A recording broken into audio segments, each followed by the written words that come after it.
Hello friends, welcome back to my YouTube channel Nigam Gyan. मैं हूं आपका host advocate Kushaldeep Shukla.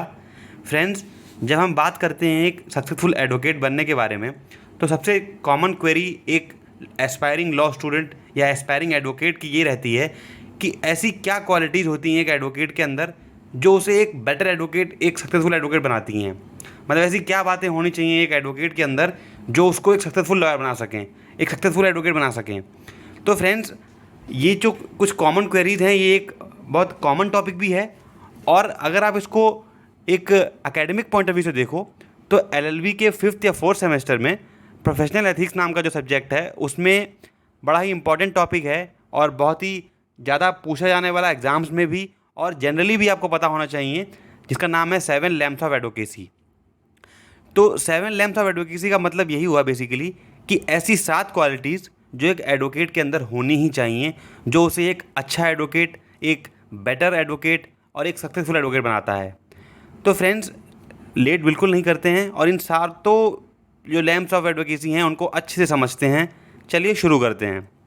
Friends, अगर आप बात करें 7 लैम्प्स ऑफ एडवोकेसी की, तो Justice Abbott Parry in his book talks about the following qualities of a good advocate as 7 lamps of advocacy. तो अब बात करते हैं कि वो 7 लैम्प्स ऑफ एडवोकेसी क्या हैं, या वो 7 क्वालिटीज़ जो हैं वो क्या हैं। Number 1 is honesty, number 2 is courage, number 3 is industry, number 4 is wit, number 5 is eloquence, number 6 is judgement and number 7 is fellowship. अब ये सातों क्वालिटी, जो सातों आपने शब्द अपने सामने देखे हैं, इनका क्या मीनिंग है और इससे क्या कहना चाहता है जो राइटर है, वो हम आपको बताते हैं। तो एक 1 बाय 1 करके सारी की सारी जो इसकी क्वालिटीज़ हैं वो हम डिस्कस कर लेते हैं। फ्रेंड्स, सबसे पहले बात करते हैं ऑनेस्टी की। तो जैसा कि आप सबको पता है कि एक लॉयर को, एक एडवोकेट को ऑनेस्ट होना बहुत ज़रूरी है। Honesty is the most important quality that an advocate should possess. यानी कि अगर कोई एडवोकेट अगर ऑनेस्ट नहीं है तो वो अपना काम अच्छे से नहीं कर सकता है। His thoughts, words and deed should have sincere correlation to each other with genuineness. यानी कि वो, ये सिंपल सी बात ये है फ्रेंड्स कि अगर आप अपने काम को लेके ऑनेस्ट नहीं हो, स्पेशली अगर आप एक एडवोकेट हो और अपने काम को लेके अगर आप ऑनेस्ट नहीं हो, तो आप एक अच्छे एडवोकेट नहीं बन सकते। और एक an advocate should be dependable, reliable to everyone who seeks his advice and services. यानी कहने का मतलब ये है कि अगर कोई भी क्लाइंट अगर किसी एडवोकेट को हायर करता है या अपने केस को रिप्रेजेंट करने के लिए किसी एडवोकेट को देता है, तो उस पर्टिकुलर एडवोकेट को अपने क्लाइंट की तरफ एक ड्यूटी बाउंड होना चाहिए, ऑनेस्ट होना चाहिए और रिलायबल होना चाहिए, ताकि जो एक फिड्यूशरी रिलेशनशिप है वो हमेशा बना रहे। एक क्लाइंट का एक एडवोकेट में और एक एडवोकेट का एक क्लाइंट में जो ट्रस्ट है वो हमेशा से बिल्डअप रहे। वो कैसे हो सकता है फ्रेंड्स? वो ऑनेस्टी से हो सकता है। अगर एक एडवोकेट ऑनेस्टी की क्वालिटी उसके अंदर अगर है तो वो अपने क्लाइंट के इंटरेस्ट को अच्छे से सर्व कर पाएगा। The uprightness, integrity and honesty of the advocate will increase his reputation and respect in the society. अब देखो फ्रेंड्स, ये सारी चीज़ें ना एक दूसरे से बिल्कुल इंटरकनेक्टेड हैं। अगर कोई एडवोकेट ऑनेस्ट है तो वो अच्छी एक गुडविल रिप्रेजेंट करेगा, एक अच्छा व्यवहार दिखाएगा। इससे क्या होगा कि क्लाइंट को, जो अगर जिस क्लाइंट का इंटरेस्ट अगर एक एडवोकेट रिप्रेजेंट कर रहा है, तो वो आगे और लोगों को बताएगा या फिर और ऐसे लोगों के साथ ये चीज़ शेयर करेगा कि जो पर्टिकुलर एडवोकेट है वो एक ऑनेस्ट एडवोकेट है, जिससे उसकी जो सोसाइटी में है रेपुटेशन बनेगी और एक अच्छा एक वो बेंचमार्क सेट करेगा। फ्रेंड्स, अगर दूसरी क्वालिटी की बात करें तो वो है करेज। अब जैसा कि आप सबको पता है कि advocacy is a very difficult job. कहने का मतलब ये है कि एडवोकेसी में सिर्फ और सिर्फ स्ट्रगल नहीं है, उसमें रिस्क है, करेज चाहिए आपका। उसमें इतनी नोक झोंक होती हैं, इतने जोखिम हैं। तो वहाँ पे अगर कोई एडवोकेट अगर करेजियस नहीं है तो वो उस जगह पे अच्छे से सर्वाइव नहीं कर पाएगा और ना ही वो इस एडवोकेसी की फील्ड में अपने आप को अच्छी तरह से इस्टेब्लिश कर पाएगा। It is the duty of an advocate to fearlessly uphold the interest of his client by all fair means without fear of any unpleasant consequences to himself or any other person। अब देखिए friends, होता क्या है कि मान लीजिए जैसे मैं क्रिमिनल लॉयर हूँ, तो अगर आप एक क्रिमिनल लॉयर हैं तो आपको बहुत से डाइवर्स केसेस के साथ डील करना पड़ता है। ऐसे में क्या होता है कि आपको थ्रेट्स भी मिलते हैं। मान लीजिए आपने कोई पर्टिकुलर केस लिया, ठीक है, और सामने वाला जो है, अगर अपोजिट पार्टी है, वो एक इन्फ्लुएंशियल पार्टी है, वो कहती है आपसे कि आप उस चीज़ से निकल जाओ। तो आपको इस चीज़ का ध्यान रखना है कि आप इस फील्ड में एंटर कर रहे हो तो आपको इस फील्ड ऐसी चीज़ों से टैकल करना ही पड़ेगा, ऐसी चीज़ों से फेस करना ही पड़ेगा। तो वहाँ पे अगर आप करेजियस नहीं हो तो आप सिर्फ पहले ही थ्रेड में फील्ड छोड़ के भाग जाओगे, अब मैदान छोड़ के भाग जाओगे कि नहीं भाई मैं तो नहीं कर सकता। तो ये सबसे इम्पॉर्टेंट जो एक वन ऑफ द इम्पॉर्टेंट जो क्वालिटी ये है वो है करेज, यानी 7 लैम्प्स ऑफ एडवोकेसी की जो सेकंड लैम्प है वो है करेज। तो बेसिकली क्या है कि it is the knowledge and the skill of the advocate that gives him the necessary courage and confidence to present the case fearlessly and to uphold the interest of the client. अब friends ये भी नहीं है कि आपको कोई गुंडा बनने की ज़रूरत है या कोई आपको कोई इस तरह की अपना करेज दिखाने की ज़रूरत है कि सिर्फ आपको चीखना आता है, चिल्लाना आता है। आपका करेज आपकी बातों से दिखता है, आपका करेज आपकी नॉलेज से दिखता है, आपका करेज आपके बिहेवियर से दिखता है। अगर आपको बुक्स की नॉलेज है, आपको लॉज की नॉलेज है, आपको केस की नॉलेज है, आपको डिफरेंट डिफरेंट साइटेशंस की नॉलेज है, आपको प्रेसिडेंट्स की नॉलेज है, तो ऐसे में क्या होता है फ्रेंड्स, आप इस चीज़ को अपने करेज को दिखा सकते हो। करेज का मतलब ये बिल्कुल नहीं है कि आप कितना लड़ लेते हो। लड़ना इज़ नॉट अ करेज। करेज का बेसिकली मतलब यही है कि आप जिस काम के लिए आपको अपॉइंट किया गया है आप उसमें निपुण हो, आप उसमें परफेक्ट हो, आप उसमें बेस्ट हो। आप अपने क्लाइंट को के इंटरेस्ट को with the help of case laws, with the help of laws, with the help of knowledge, आप उसको कैसे उस क्लाइंट की जो अपने क्लाइंट के इंटरेस्ट को है उसकी आप मास्टरी कर लेते हो, अपनी ड्राफ्टिंग की मास्टरी कर लेते हो। तो ये है करेज की बात, कि करेज का मतलब सिर्फ ये नहीं है कि आपको सिर्फ चीखना आता है, आपको सिर्फ अपनी बात मनवानी आती है। आप अपनी बात कैसे मनवाओगे? आप अपनी बात मनवाओ अपनी नॉलेज से, अपनी ड्राफ्टिंग स्किल्स से, अपने जो आपने प्रेसिडेंट सेट किए हुए हैं, जो जुडिशरी में जो प्रीवियस डिसीजन हैं उनके बेसिस पे, रूलिंग्स के बेसिस पे। तो ये तो बात हुई फ्रेंड्स करेज के बारे में। अगर थर्ड लैम्प की बात करें वो है इंडस्ट्री। इंडस्ट्री का बेसिकली मतलब फ्रेंड यही होता है कि हार्ड वर्क।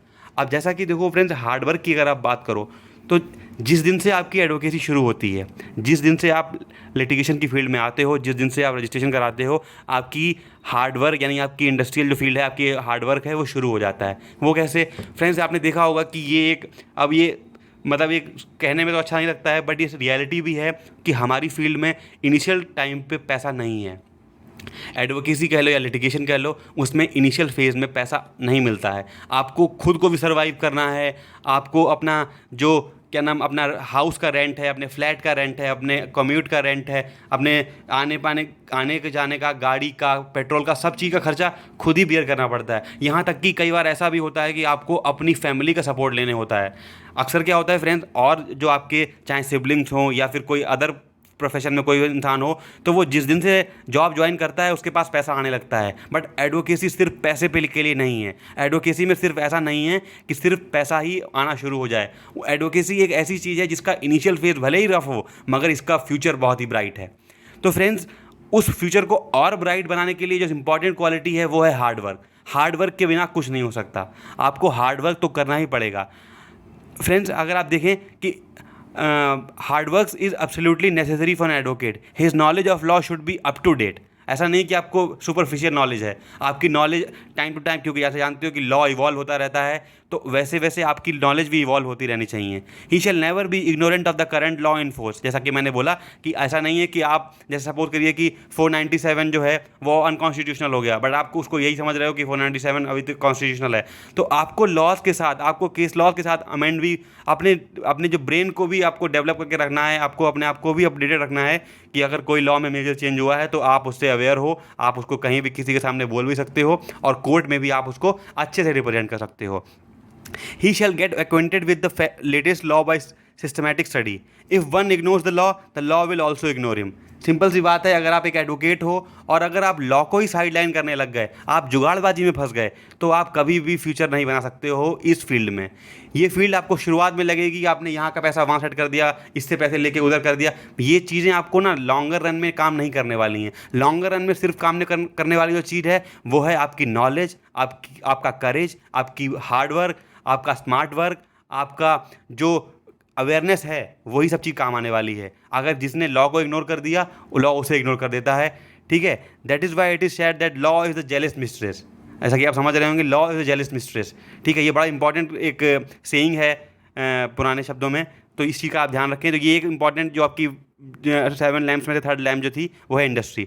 अब नेक्स्ट लैम्प की अगर बात करें फ्रेंड्स, तो वो है विट। अब फ्रेंड्स, अगर विट की बात करें तो ये बहुत इंपॉर्टेंट चीज़ आता है। जैसे कि अभी मैं आपको पीछे की जो लैम्प्स ऑफ एडवोकेसी के बारे में बता रहा था, तो उसमें क्या होता है जब ये 3 चीज़ें आप प्रैक्टिस करोगे, जैसे कि चाहे आप इंडस्ट्री हो या फिर आप करेज हो या फिर आप ऑनेस्टी हो, तो ऐसा करने में ना सिचुएशन बड़ी गर्मा गर्मी वाली हो जाती है, बड़ा ही सीरियस हो जाता है माहौल। तो उस सीरियस माहौल से भी आपको खुद को संभालना है। कहने का मतलब ये है कि मान लीजिए जैसे कि आप किसी कोर्ट में जाते हो, ठीक है, आप अपना पॉइंट रख रहे हो, सामने वाली पार्टी अपना पॉइंट रख रही है, आप अपना आर्ग्यूमेंट दे रहे हो, सामने वाली पार्टी अपना आर्ग्यूमेंट दे रही है, जजेस जो हैं वो अपना ओपिनियन दे रहे हैं आपके आर्ग्यूमेंट पे, ठीक है। तो ऐसे में आपको अपना टेम्पर नहीं खोना है, समझ रहे हैं आप। तो ना तो आपको एंजाइटी में आना है, ना आपको स्ट्रेस लेना है, आपको विटी होना पड़ेगा। कहने का मतलब ये है कि आपको अगर लगता है कि ये जज जो है वो इस चीज़ को शायद ही अलाउ करे, आपके पास ऐसे कुछ हेल्दी जोक्स या फिर आपको ऐसा आपका इस तरह का विट होना चाहिए कि आपके मतलब जज खुद अगर वो ना चाहते हुए भी आपकी उस बात में समझते हुए आपको आपके फेवर में ऑर्डर कर सकता है। तो विट जो है वो एक बहुत इंपॉर्टेंट मतलब एक क्वालिटी है एक एडवोकेट की जो उसके अंदर होनी चाहिए। जजेस and lawyers have to deal with a variety of serious and important matters affecting life and liberty of the people. जैसा मैंने कहा फ्रेंड्स कि जब आप कोर्ट में होते हो तो आपके आर्ग्यूमेंट पे या जज के जजमेंट पे किसी की ज़िंदगी और मौत का सवाल होता है। ऐसे में अगर कोई किसी के मूड को लाइट करने वाली बात किसी को आती है या सही समय पे सही जगह को सही बात को बोलना अगर आपको आता है, तो you are a very good advocate in that sense. So constant clash between them is common. Anxiety for a favorable verdict on the part of the lawyers and perpetual worry for the pursuit of the truth on the part of the judges generate strain and tension. ये सच बात है। आप हमेशा चाहते हो कि आपके favour में जजमेंट आए, आपके फेवर में आपका इंटरेस्ट रिप्रेजेंट हो, तो ऐसे में एंजाइटी का होना, स्ट्रेस का होना बहुत लाजमी है, मगर आपको उस चीज़ से टैकल करना ही आना चाहिए। Occasional wit and humour provoking a smile और laughter will help them to ease the tension. यानी कि अगर आपको सही समय पे एक जोक क्रैक करना या फिर कोई लाफ्टर क्रिएट करना जिससे कि जो गर्मा गर्मी माहौल में क्रिएट हो गई है ना उसको आपको टैकल किया जा सके, तो ये एक बड़ा ही इंपॉर्टेंट चीज़ आती है, बहुत ही मतलब एक डिसाइडिंग फैक्टर हो जाता है आपके फेवर में होने के लिए। और ये one of the most important जो 7 लैम्प्स की जो वन ऑफ द लैम्प है उसकी और द क्वालिटी है of a good advocate. Friends, इसी की तरह इलोक्वेंस। अब जैसा कि आप सबको पता है कि एडवोकेसी में जो मेन क्वालिटी होती है वो आपकी वाणी होती है, यानी कि आप कैसा बोलते हो, आप कितना इलोक्वेंट हो, आपको क्या आपकी बात से कौन कितना कन्विंस होता है, ये एक बहुत इंपॉर्टेंट क्वालिटी होती है। यानी कि इलोक्वेंस, अगर इलोक्वेंस मीन्स का आप समझो तो eloquence means the fluency, force and style of the using the language. आप किस लैंग्वेज को किस तरह से यूज़ कर रहे हो। हिंदी बहुत लोग बोलते हैं, इंग्लिश बहुत लोग बोलते हैं, मगर कुछ लोगों की हिंदी सुनने में अच्छी लगती है, कुछ लोगों की इंग्लिश सुनने में अच्छी लगती है। तो वही एक जो चीज़ आपको सुनने में प्लीजेंट लगे वही तो आपकी इलोक्वेंस की क्वालिटी है। कहने का मतलब ये है कि अगर आप बहुत से एडवोकेट्स होते हैं जो हिंदी में प्रैक्टिस करते हैं, बहुत से एडवोकेट्स होते हैं जो इंग्लिश में प्रैक्टिस करते हैं, मगर उनमें से कुछ ही ऐसे एडवोकेट्स होते हैं जिनकी इंग्लिश सुनने में अच्छी लगती है, जिनकी हिंदी सुनने में अच्छी लगती है।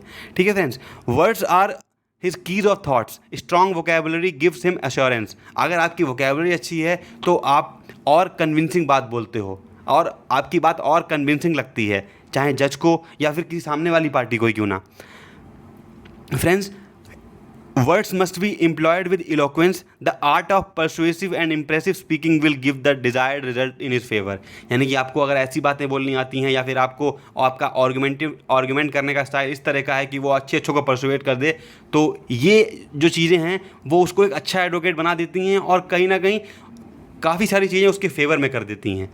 समझ रहे हैं फ्रेंड्स, अगर आप 7 लैम्प्स ऑफ एडवोकेसी की बात कर रहे हैं तो ये जो है eloquence is also the one of the very important aspect of the advocacy and the very important character of a good advocate. ठीक है फ्रेंड्स, अब बात करते हैं नेक्स्ट लैम्प की जो कि है जजमेंट। अब जजमेंट का बेसिकली मतलब फ्रेंड्स यही हुआ कि अगर एक एडवोकेट है उसकी प्रेजेंस ऑफ माइंड बहुत ज़रूरी है, उसको चीज़ों को जज करना आना होना चाहिए, उसे पता होना चाहिए कि अगर वो अब बिल्कुल प्लेनली चीज़ों को टैकल करेगा, बिल्कुल चीज़ों को एज इट इज़ देखेगा, तो शायद वो उस फील्ड में इतना अच्छा ना कर सके। It means the ability to come to a sensible conclusion and make wise decisions at the relevant time in the proper way. समझ रहे हैं फ्रेंड्स कि कई बार ऐसा होता है फ्रेंड्स कि क्लाइंट्स जो होते हैं वो भी एक एडवोकेट से ज़्यादा स्मार्ट होते हैं, तो किस क्लाइंट को कैसे टैकल करना है, किस जज से क्या कहना है क्या नहीं कहना है और क्या सिचुएशन कहने वाली है कि कब आपको ऐसा नहीं है कि अगर आप वीटी हो तो हर वक्त वीटी होते चले जा रहे हो, ये भी आपके लिए फेवर में काम नहीं करने वाला। फ्रेंड्स, अगर जब हम एक अच्छे एडवोकेट की बात करते हैं तो चाहे आपने ये नहीं कि 7 लैम्प्स ऑफ एडवोकेसी पढ़ ली और आपने उनको प्रैक्टिस करना शुरू कर दिया, सिर्फ यही इनफ नहीं है। किस चीज़ को कैसे यूज़ करना है और कहाँ यूज़ करना है, ये भी एक बहुत इम्पॉर्टेंट एस्पेक्ट है एक अच्छे एडवोकेट का। जजमेंट करना आपको आना चाहिए कि कहाँ पे आपको विटी होना है, कहाँ पे नहीं होना है। अगर आपको लगता है कि अगर कोई जज एक्सपेक्ट करता है कि आप उस अपने आर्ग्यूमेंट के फेवर में कोई लॉ लेके आओ, कोई केस लॉ लेके आओ, तो वहाँ पे आप उसको जोक नहीं सुना सकते हो, और अगर आप जोक सुनाते हो तो आपका बहुत बुरा हाल होने वाला है। फ्रेंड्स, समझ रहे हैं इस चीज़ को? तो ये भी एक बड़ा ही इंपॉर्टेंट एस्पेक्ट और बहुत ही एक one of the very important lamp है एडवोकेसी की। It is on the basis of these conclusions he should employ the necessary facts and the techniques in the case which he is engaged. This quality is necessary from the beginning of filing the case till its final disposal. यानी जब से case शुरू हुआ उससे लेके and तक आपके अंदर ये चीज़ जजमेंट की क्वालिटी होनी चाहिए। An advocate must always anticipate all the possible moves of the other side and must develop the necessary presence of mind, alertness and tact to cope with the awkward situation of difficulty that may arise in the case. जब मेरे senior ने मुझे बताया था कि जब कभी आप आर्ग्यूमेंट कर रहे हो तो आपका अपने आर्ग्यूमेंट से ज़्यादा आपको ये पता होना चाहिए कि अगर मैं ये चीज़ बोलूँगा तो सामने वाला क्या बोल सकता है, या उसकी चीज़ के अगेंस्ट वो कौन सा लॉ लेके आ सकता है, या क्या आर्ग्यूमेंट पेश कर सकता है, या क्या एविडेंस पेश कर सकता है। तो आपको अपना तो काम करना ही करना है, मगर आपको साथ में ये भी जजमेंट करना है कि सामने वाला किस हद तक सोच सकता है या किस हद तक वो जा सकता है। ये भी एक one of the most important quality है। लास्ट अगर लैम्प की बात करें फ्रेंड्स, तो वो है fellowship. In legal profession one advocate fights with another advocate for justice before the learn जज। There may be controversies and contradictions in their contention relating to the case, but that shall never affect the fellowship. The advocate should refer the opposite party's advocate as learned friend. ये friend बहुत important चीज़ है। आपने अक्सर देखा होगा कि जब कभी आर्ग्यूमेंट होता है कोर्ट में तो बहुत ही गर्मा गर्मी हो जाती है, बहुत ही हीटेड आर्ग्यूमेंट हो जाता है। बट इसका मतलब ये नहीं कि आप वो जो भी एक प्रोफेशनल एडवोकेट होगा वो कभी भी लड़ाई नहीं करेगा, वो फैक्ट्स स्टेट करेगा, वो लॉ स्टेट करेगा, मगर ये नहीं कि वो पर्सनल हो जाए। आपको पर्सनल होने की ज़रूरत नहीं है। आपको एक दूसरे की रिस्पेक्ट जो है उसको बिल्कुल बनाए रखना है, चाहे वो आपसे सामने वाला जो एडवोकेट है आपसे कम एक्सपीरियंस हो या आपसे ज़्यादा एक्सपीरियंस हो, उसकी रिस्पेक्ट, उसकी जो उसका जो रिस्पेक्ट है आपको उसको मेंटेन करके रखना है। आपको आउट ऑफ लिमिट बिल्कुल नहीं होना है। आप अपने तथ्यों से, अपने फैक्ट्स से, अपनी नॉलेज से उनको आप मात दीजिए, ना कि आप किसी अपने पर्सनल अटैक से या किसी पर्सनल कमेंट से। The advocate should refer the opposite party's advocate as a learned friend, and the judge should be referred as learned judge. In order to maintain the fellowship, the Bar Council of India has laid down certain rules to be observed as the duty to colleagues. तो friends, जैसे bar council of India के rules होते हैं, वहाँ पे कुछ ऐसी चीज़ें हैं कि आपकी क्या ड्यूटी होती है टुवर्ड्स योर कलीग्स।